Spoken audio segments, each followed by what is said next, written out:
your grades mean nothing. I say this mainly because it seems clear to me that your grades are not a good indicator of what you're going to be in the future. And certainly not an indicator of your success or the person that you are going to become. And now, before we continue, I want to let you know that what I'm not saying is to slack off and not worry about your grades and not work hard at school. In fact, I encourage you to work as hard as you possibly can at school. The point of this video is to give you some encouragement in the fact that if you're getting bad grades, it doesn't mean you're doomed to a mediocre or worse life. In fact, the evidence that I'm going to show you here today, you still have great potential and great future, even if you're not necessarily getting good grades right now. So let's dive in and talk about why. The thing that really made me think was that the man Frederick J. Kelly, the man who invented the standardized test, said that these tests are too crude to be used and should be abandoned. After he created them, he said that they were no good, but somehow we have them anyways. And so right off the bat, I'm thinking, okay, why should I judge myself and my own self-worth and my ability to have a bright future and what I'm actually going to accomplish in life based on a test that was denounced by the man who made it? Surely there are other factors that determine my success and whether or not I'm going to have a good life. Well, in fact, there are. One of the biggest things that should really encourage you is the fact that the majority of millionaires did not get straight A's. In fact, a study found that 40% of self-made millionaires were actually C students, while only 20 to 21% were A students. This is a huge deal, especially when it comes to predicting success. If grades are supposed to predict your success in life, then they're obviously doing a very, very bad job at it. Now, that is not to say that you shouldn't work hard for good grades. It is to say that you are more than what you get on a test. You are more than your ability to memorize information, put it on a test, and then forget it 2 weeks later. Let's face it, that's what we all did in high school. We memorized things, we threw it on a test in multiple choice, and then we forgot about it. I'm 23 and I probably forget about 50-60% of all the little facts and things that I ever learned in high school. Gone. I forget it. I want that to be an encouragement to you. If you're struggling, that's okay. One of our favorite astrophysicists, Neil deGrasse Tyson, said, your grades, whatever is your GPA, rapidly becomes irrelevant in your life. I cannot begin to impress upon you how irrelevant it becomes. Because in life, they aren't going to ask you for your GPA. If a GPA means anything, it's what you were in that moment, and it does not define you for the rest of your life. So do you really want to judge yourself and your ability to make a difference based on what you get on a test that is clearly not a good indicator of how you will do in life?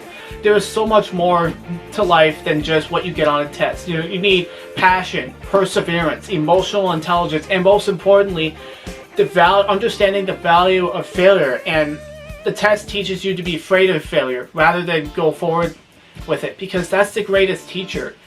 And I've learned so much more from failing at things than I ever had than getting a straight A in a test. So much more. Hands down, I would rather fail at something than get an A in the test, because now that I'm out of college, life is so much more than working for a test and writing that test and getting a good grade on the test. It's so much bigger than that. I just want to really encourage everyone who's watched this video that you are more than what you get on the test, and you can still do great things even if you do struggle in school. In fact, Jack Ma, the richest man in China, said this: I told my son, you don't need to be in the top 3 in your class. Being in the middle is fine, so long as your grades aren't too bad. Only this kind of person has enough free time to learn other skills. So with that all being said, I think it's really important that we understand the fact that there's a difference between your schooling and your education. Schooling is temporary. You're going to get out of it, but your education is for life. It's not memorizing things and putting on a test that's going to get you through life. It's learning skills that are directly relevant to you and help you do things that are important and meaningful in your life. Yes, school helps in that, but I think it's fair to say that even if you don't do well in school, it doesn't mean that you're not going to do well in life. So please, if you learn anything from this video, learn that you can believe in yourself and that you can still have a bright future, even if you don't excel at the current school system that we have. Thank you so much for hanging out with me. I actually have a clip for you guys from Neil deGrasse Tyson. So with all that being said, let's check it out. I have a hypothesis. I didn't do the experiment, but it's not good enough to only be smart at something or to score high on an exam. At some point, you have to step away from the exam and say, I have a new thought that no one has had before.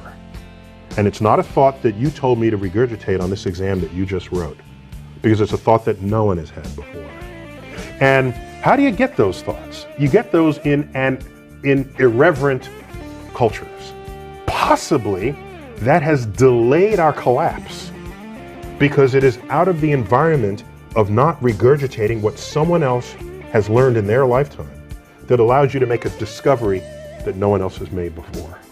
You think there are too many tests? We give kids too many tests? I think we put too much emphasis on what the meaning of the test is. I test people. It's a way to find out what you know.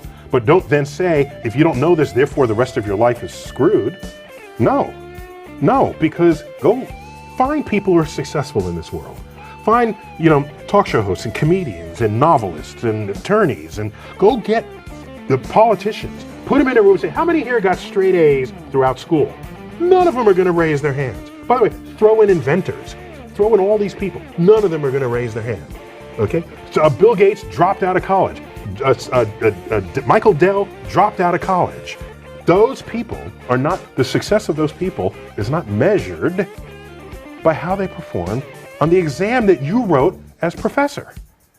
Because they're thinking in ways that you have yet to think, because they're inventing tomorrow. And the only way you can invent tomorrow is if you break out of the enclosure that the school system has provided for you by the exams written by people who are trained in another generation.